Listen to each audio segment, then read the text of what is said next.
अरे भाई, प्रधानमंत्री का सपना दिखाया था इंडी गठबंधन के लोगों। प्रधानमंत्री का उम्मीदवार तो बनाओ। कहां गए इंडी गठबंधन के लोगों?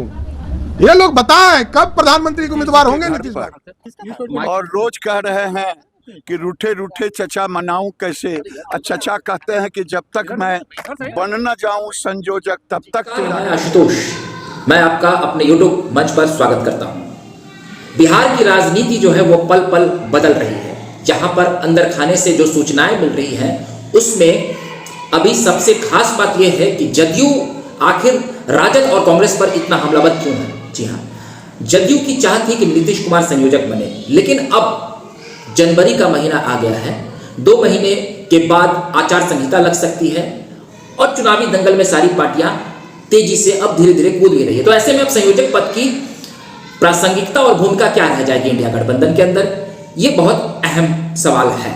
इसीलिए आपने सुना होगा कि एक दिन पूर्व जदयू के जो प्रदेश के मुख्य प्रवक्ता नीरज कुमार, उन्होंने ये कहा कि क्या हमने संयोजक पद के लिए कोई आवेदन दिया था। जो राजद और कांग्रेस लगातार ये कह रही है कि हम संयोजक पद को लेकर हमने अभी कोई विचार नहीं किया है और ऐसी कोई बात नहीं है और किसी प्रकार की कोई डील नहीं हुई थी, ऐसी कोई सूचना नहीं है। नीतीश कुमार ने, हमारे जो नेता हैं नीतीश कुमार ने हमेशा कई मंच पर यह कहा है कि हमें कोई पद की लालसा नहीं है, हम तो बस केवल ये चाहते हैं कि देश में जो है लोकतंत्र बचे और संविधान की रक्षा हो और केंद्र से मोदी सरकार की विदाई हो। जी हाँ, तो इस सारे प्रकरण पर अभी एक बात समझ जो है वो सामने ये आ रही है, ये समझ में कि नीतीश कुमार की पार्टी अब चाह रही है, यानी कि जदयू चाह रही है कि उन्हें बतौर पीएम पद का उम्मीदवार घोषित किया जाए। क्योंकि पिछली बैठक जब 19 दिसंबर को दिल्ली में हुई थी, दिल्ली के अशोका होटल में हुई थी, तो उस दिन तृणमूल कांग्रेस की अध्यक्ष और बंगाल की मुख्यमंत्री ममता बनर्जी ने उस बैठक में कांग्रेस के राष्ट्रीय अध्यक्ष मल्लिकार्जुन खड़गे का नाम बतौर प्रधानमंत्री ऐलान कर दिया था। उसके बाद से जदयू काफी गुस्से में पूरी पार्टी। उसके बाद का जो प्रकरण हुआ आपने देखा ही कि नीतीश कुमार ने अपने राष्ट्रीय अध्यक्ष की छुट्टी की और उसके बाद पार्टी को लेकर कई सारे बैठकों का दौर चला है और अब उनके प्रवक्ता एक एक कर ये बात कह रहे हैं कि संयोजक पद से अब काम नहीं चलेगा, उन्हें प्रधानमंत्री पद का उम्मीदवार बनाया जाए। कांग्रेस के वरिष्ठ नेता, बिहार सरकार के भवन निर्माण मंत्री अशोक चौधरी ने भी कुछ ऐसी मंशा जाहिर की। संजय झा भी कह रहे हैं और केसी त्यागी तो समय दर समय ये कहते ही रहते हैं। नीतीश कुमार इन दिनों काफी चुप है और मौन है। इन सारे प्रकरण के बीच तेजस्वी यादव जो है वो नीतीश कुमार से मिलने पहुंच जाते हैं।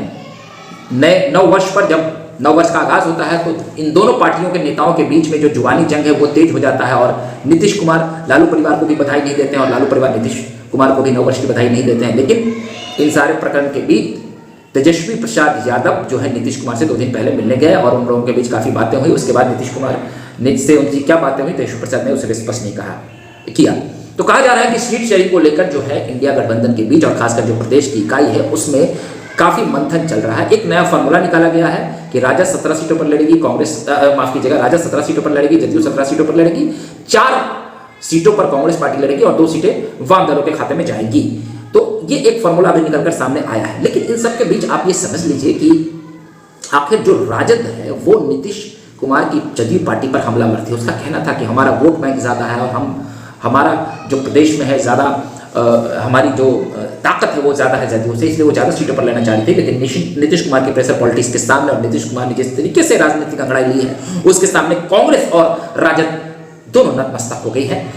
जाहिर सी बात है नीतीश कुमार जो है वो राजनीति के चाणक्य माने जाते हैं। लेकिन ये सब के बीच अब जिस तरीके से प्रेशर पॉलिटिक्स का दौर चल रहा है, नीतीश कुमार को संयोजक नहीं बनाया गया तो उनकी नाराजगी तो जाहिर दिख ही रही है और उनके पलटी मारने की भी बातें रह रहकर सामने आ रही है। कई जानकारी और एक्सपर्ट्स कहते हैं कि नीतीश कुमार कब क्या करेंगे उसके बारे में हम कुछ नहीं कह सकते हैं। क्योंकि पिछली बार भी जब उन्होंने पलटी मारी थी तो गृह मंत्री अमित शाह से उन्होंने कहा था नहीं हम पलटी नहीं मारने वाले हैं। उसके पहले भी जब उन्होंने पलटी मारी थी महागठबंधन से तो राहुल गांधी को भी यह पता नहीं था, क्योंकि वो अलायंस के राष्ट्रीय स्तर पर बड़ी पार्टी है तो उनको भी पता नहीं था कि नीतीश कुमार पलटी मारेंगे। तो नीतीश कुमार कब क्या करेंगे किसी को समझ में नहीं आ रहा है। लेकिन अंदर खाने से ऐसी भी सूचनाएं हैं कि बीजेपी से भी बातें हुई, लेकिन बीजेपी ने भी मुख्यमंत्री पद को लेकर दावेदारी ठोकी, इसलिए नीतीश कुमार को पीछे आना पड़ा। और इधर बिहार में तेजस्वी प्रसाद यादव को ऐसा लगने लगा कि कहीं नीतीश कुमार फिर पलटी न मार देंगे, इसलिए उन्होंने भी मुख्यमंत्री बनाए जाने के अपने दबाव को थोड़ा कम कर दिया।